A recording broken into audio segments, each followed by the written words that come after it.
សូមគោរពជំរាបសួរពុកម៉ែបងប្អូនជនរួមជាតិទាំងក្នុងប្រទេសនិងក្រៅប្រទេសជាទីនឹករលឹកនៅក្នុងវីដេអូនេះខ្ញុំក៏សូមរំលឹកដំណឹងដល់ពុទ្ធសាសនិកជនដែលតែងតែគោរពបូជាពុទ្ធសាសនានិងគោរពប្រតិបត្តិដូចជាគោរពនៅក្តីល្អរបស់ព្រះអង្គអ្នកវាសីបណ្ឌិតចន្ទមនីបានជ្រាបថាចាប់តាំងពីរាត្រី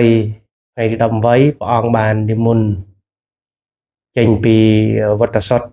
ទៅក្នុងព្រៃដើម្បីសមាធិក៏ដូចជាចម្រើនពធដែលព្រះអង្គបានសន្យាខ្លួនព្រះអង្គផ្ទាល់ប្រហែលឆ្នាំមកហើយមិនមែនតែសន្យាឥឡូវទេបើតាមខ្ញុំស្ដាប់សង្ឃនិការបស់ព្រះអង្គគឺថាព្រះអង្គបានសន្យាជាមួយនឹងគណៈកម្មការវត្តក៏ដូចជាពុទ្ធបរិស័ទនៅក្នុងបរិវេណវត្តសុទ្ធថាជួយកសាងវត្តរយៈពេល7ឆ្នាំពេលឥឡូវនេះគម្រប់បាន7ឆ្នាំហើយព្រះអង្គក៏បានបំពេញសច្ចវាចាដោយមិនចោទចម្ពាក់នៅលៀបសការៈក៏ដូចជាគេឈ្មោះដែលព្រះអង្គកំពុងតែទទួលបានពីពុទ្ធសាសនិកជនដែលយល់ពីបទព្រះអង្គនិងការប្រតិបត្តិរបស់ព្រះអង្គហើយនឹងការគ្រប់គ្រងយ៉ាងក្រឹតក្រែងពីពុទ្ធសាសនិកជនគ្រប់ស្រទាប់វណ្ណៈនៅក្នុងការបំពេញសច្ចវិជ្ជានេះខ្ញុំសូមគ្រប់គ្រងចំពោះការសម្រេចបទរបស់ព្រះអង្គសម្រេចទឹកចិត្តរបស់ព្រះអង្គគឺថាក្នុងនាមជាអ្នកបួសក្នុងនាមជាអ្នកកាន់ធម៌វិន័យក្នុងនាមជាអ្នកដែលគោរពប្រតិបត្តិក្រឹតក្រមនៃពុទ្ធសាសនាកាលណាតែយើងមិនបំពេញសច្ចវិជ្ជាទេនោះគេហៅថាដាច់សិលមួយហើយសច្ចវិជ្ជានេះសំខាន់ណាស់ពីព្រោះសច្ចវិជ្ជាធ្វើឲ្យមនុស្សម្នាមានការគោរពនិងឲ្យតម្លៃជាពិសេសគឺទេវតានិងអមនុស្សកោតខ្លាចដោយតែសច្ចវិជ្ជានេះឯងសច្ចវិជ្ជានេះគឺសំដៅទៅលើការគោរពនៅសម្ដីរបស់ខ្លួនមិនភូតកុហកមិនមានចិត្តវាយវេដោយសារតែគេហៅថាលៀបសការៈក៏ដូចជាភាពល្បីល្បាញព្រះអង្គបានរំលេចនៅសង្ឃនិកាជាច្រើនមកដែរតាំងពីខ្ញុំស្គាល់ព្រះអង្គគឺថាលោកមិនជាប់ចម្ពាក់ជាមួយនឹងគេឈ្មោះលៀបសការៈបនស័កអីទេដល់ពេលវេលាគឺលោកនឹងនិមន្តចេញតែម្ដងឥឡូវលោកបានបំពេញហើយសង្ឃឹមថាអ្នកដែលមិនមាននិស្ស័យជាមួយព្រះអង្គមិនបន្តវាយប្រហារព្រះអង្គឬក៏បំភ្លៃនៅរឿងពិតរបស់ព្រះអង្គទៅចោះហើយលោកអ្នកសូមរស់នៅជាសុខរៀងខ្លួនហើយព្រះអង្គនិមន្តទៅសមាធិក៏ដូចជាចម្រើនពធនៅក្នុងព្រៃនេះទី1គឺស្របតាមពុទ្ធប្រវត្តិផងដែរព្រោះនៅសម័យព្រះក៏មានភិក្ខុសង្ឃពេញចិត្តពេញបតីទៅចម្រើនពធនៅក្នុងព្រៃដែរនោះទី1ទី2ព្រះអង្គបានបំពេញសច្ចវិជ្ជាដែលក្នុងនាមខ្លួនជាអ្នកដែលរក្សាសិលអញ្ចឹងកាលណាតែអ្នករក្សាសិលមិនមែនតែភិក្ខុសង្ឃឬក៏ព្រះសង្ឃទេសូម្បីតែអ្នកបួសក្នុងភេទជាតាបោះអនិយមថាជាតាឥសីការចំនួនព្រះគឺមានបួសពីរប្រភេទហ្នឹងបួសក្នុងនាមក្នុងភេទជាតាបោះឬក៏តាឥសីឬក៏បួសជាភិក្ខុសង្ឃសាវករបស់ពុទ្ធអញ្ចឹងក្នុងនាមជាអ្នកកាន់សិលអ្នកដែលស្វែងរកសច្ចធម៌គឺត្រូវតែគោរពនៅសច្ចវិជ្ជានឹងឯងគោរពនៅពាក្យសម្ដីរបស់ខ្លួនហើយវាមិនមែនជាឆាកល្ខោនលេងដើម្បីឲ្យជនណាមើលនោះទេវាជារឿងពិតមួយដែលព្រះអង្គតែងតែពោលនៅពេលដែលជួបពុទ្ធបរិស័ទជាច្រើនមិនមែនពោលតែម្ដងទេព្រះអង្គពោលជ្រាបច្រើនដង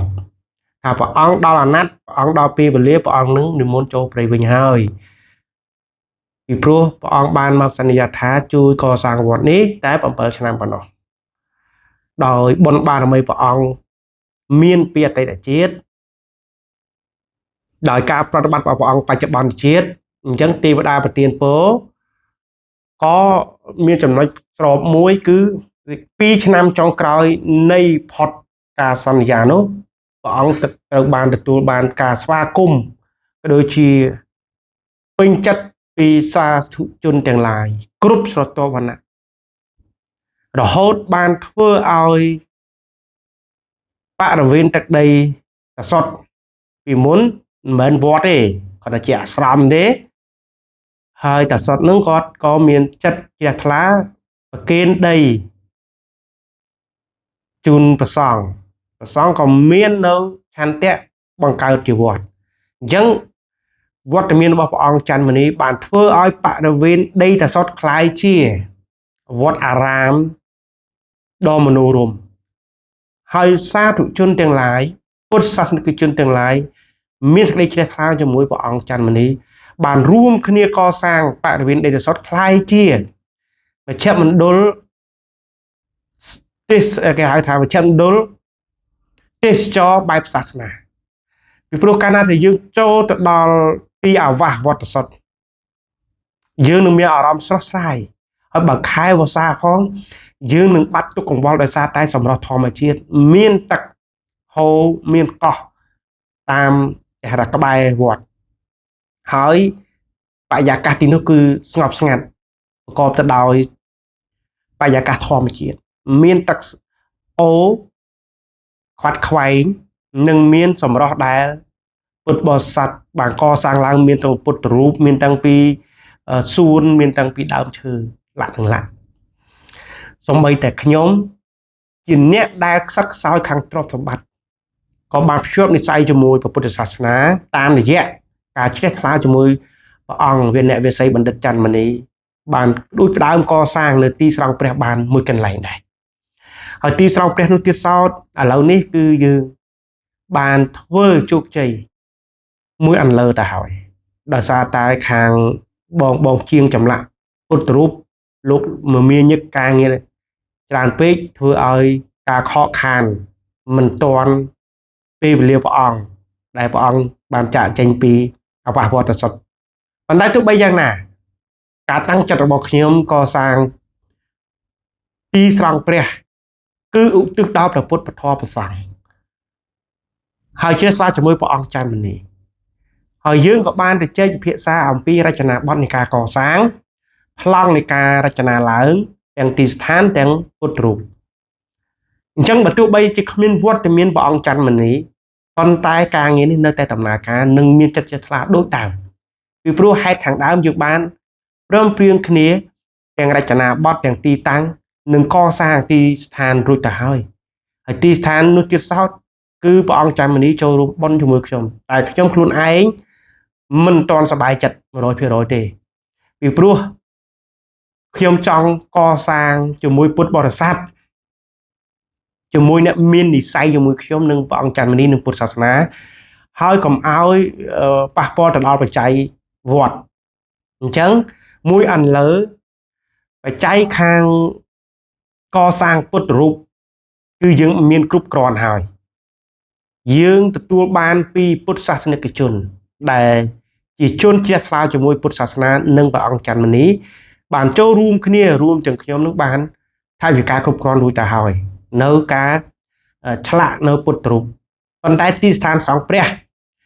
និយាយឲ្យសច្ចៈទៀងត្រង់គឺយើងមានបច្ច័យ$5,000ដើម្បីធ្វើប៉ុន្តែឥឡូវធ្វើហើយដោយសារតែបច្ច័យព្រះអង្គច័ន្ទមុនីលោកចូលបន់មួយខ្ញុំតែខ្ញុំនឹងបន្តទទួលដើម្បីឲ្យពុទ្ធបរិស័ទដទៃទៀតមានឧបនិស្ស័យក៏ដូចជាឱកាសកសាងបុណ្យតាមសទ្ធាជ្រះថ្លានៅទីស្ថានត្រង់ព្រះបាទហើយតម្លៃទីស្ថានត្រង់ព្រះដាច់ដោយឡែកពីតម្លៃនៃការកសាងពុទ្ធរូបបើបូកចូលគ្នា$56,700ទោះបីក្នុងកលៈស័កនេះវាពិបាកនឹងសេដ្ឋកិច្ចប៉ុន្តែខ្ញុំបានបដិញ្ញាចិត្តរួចទៅហើយថាខ្ញុំនឹងធ្វើឲ្យបានក្នុងតម្លៃណាក៏ដោយព្រោះវាជាការសន្សំបុណ្យមិនមែនទៅកើបបុណ្យទេក៏មិនមែនធ្វើបុណ្យលោភលន់ដែរប៉ុន្តែវាជាការសន្សំបុណ្យសន្សំជាមួយពុទ្ធសាសនាសន្សំជាមួយនឹង xa thủ chânទាំងឡាយដែលលោកចូលរួមកសាងជាមួយគ្នាអញ្ចឹងសំណួរសួរថាបើបាត់វត្តមានព្រះអង្គច័ន្ទមនីហើយតើសេចក្តីជ្រះថ្លារបស់ខ្ញុំនឹងថយចុះដែរឬទេសូមឆ្លើយដោយទៀងត្រង់និងស្មោះត្រង់ចេញពីបេះដូងថាបើទោះបីមិនមានវត្តមានព្រះអង្គច័ន្ទមនីក៏ដោយក៏ខ្ញុំនៅតែសប្បាយចិត្តកសាងនៅពុទ្ធរូបដូចជាទីស្ថានត្រង់ព្រះនៅវត្តសុទ្ធនៅដដែលដោយសារតែការដែលឧទ្ទិសទៅដល់ព្រះពុទ្ធធម៌ព្រះសង្ឃគឺឲ្យមានបុគ្គលណាផ្សេងមកជំនួសបានទេទី1ទី2យើងមានសេចក្តីជ្រះថ្លាជាមួយព្រះអង្គច័ន្ទមនីហើយយើងក៏បានទៅជែកនិងបានសម្រេចគ្នារួចទៅហើយអំពីប្លង់ហើយនឹងរចនាប័ទ្មបើទោះបីវត្តមានព្រះអង្គច័ន្ទមនីមិនគង់នៅក៏ដោយប៉ុន្តែអ្វីៗគឺបានបន្សល់ទុកនៅគំនិតក៏ដូចជាការសម្រេចចិត្តរបស់ព្រះអង្គច័ន្ទមនីរួចទៅហើយដែរនេះគឺសពបញ្ជាក់ឲ្យឃើញថាមនុស្សទៅតែវត្ថុអនុស្សាវរីយ៍នៅមានយើងឃើញពុទ្ធរូបជាឃើញទីស្ថានស្វែងព្រះប្រៀបបានដូចជាឃើញព្រះពុទ្ធធម៌ព្រះសង្ឃនិងឃើញព្រះអង្គច័ន្ទមនីដូចនោះដែរនេះគឺជាសន្តានចិត្តរបស់ខ្ញុំពីស្រស់ម្ចាស់ទានដតីទៀតខ្ញុំសង្ឃឹមថានឹងដូចខ្ញុំដែរពីពួកគាត់យល់ច្បាស់អំពីការធ្វើទានអំពីការសន្សំបុណ្យជាមួយនឹងព្រះពុទ្ធធម៌ព្រះសង្ឃបាទអញ្ចឹងខ្ញុំក៏ចង់ឲ្យពុទ្ធសាសនិកជនកុំមានចិត្តរាំងស្ទះនៅដំណើរព្រះអង្គនិមន្តចូលព្រៃវិញពីព្រោះពេលដែលយើងមានចិត្តបែបនោះយើងមានបាបហើយបើយើងទៅខាត់ព្រះអង្គស្មើនឹងយើងទៅបំផ្លាញនៅសច្ចវិជ្ជារបស់ព្រះអង្គពេលដែលយើងបំផ្លាញសច្ចវិជ្ជារបស់ព្រះអង្គស្មើនឹងទាញព្រះអង្គច័ន្ទមនីឲ្យដាច់សិលហើយទាញព្រះអង្គច័ន្ទមនីបាត់នៅបុណ្យបារមីសច្ចាំងបងបត់លែងគ្រប់គ្រងទេវតាល្អដែលមានសមាធិដ្ឋិលែងគោរពបូជាព្រះអង្គអញ្ចឹងព្រះអង្គអស់បុណ្យបារមីខ្លាយជាសម្បកមនុស្សធម្មតាអញ្ចឹងទេយើងត្រេកអរនៅចំណុចដែលព្រះអង្គអាចប្រតិបត្តិបានគឺថាព្រះអង្គមិនញាប់ញ័រនៅវត្ថុខាងក្រៅមានដូចជាកិត្តិយសលកេរឈ្មោះ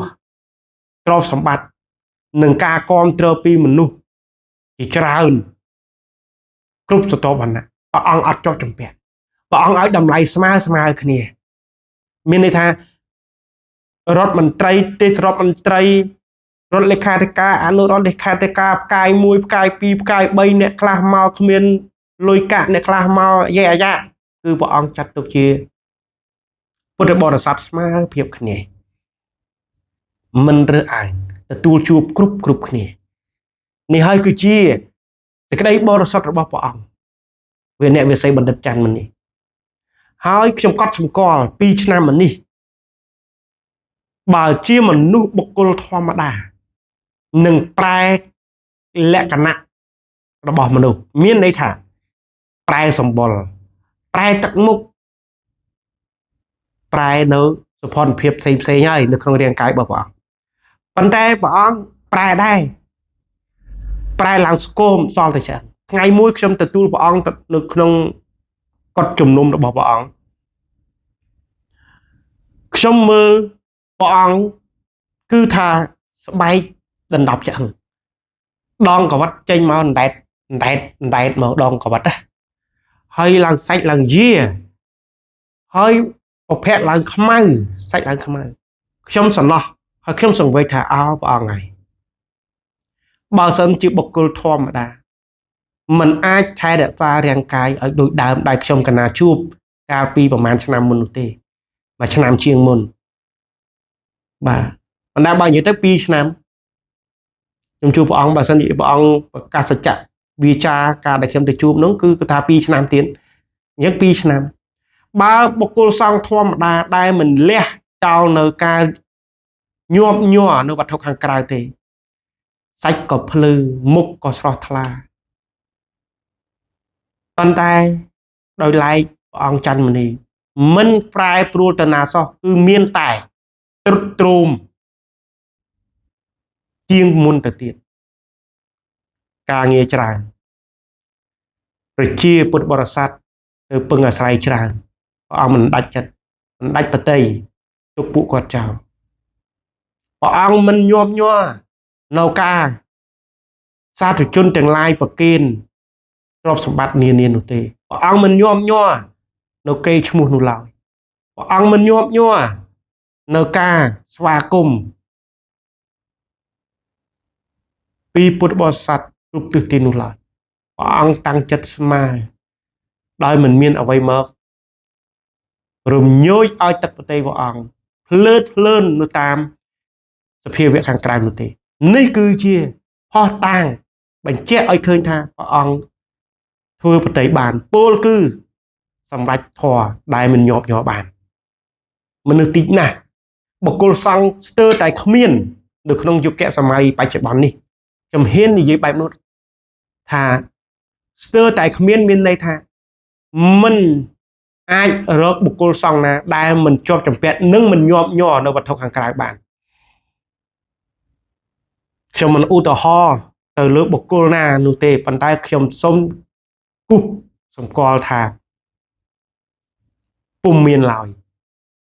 ពុំមានឡើយអញ្ចឹងនេះគឺជា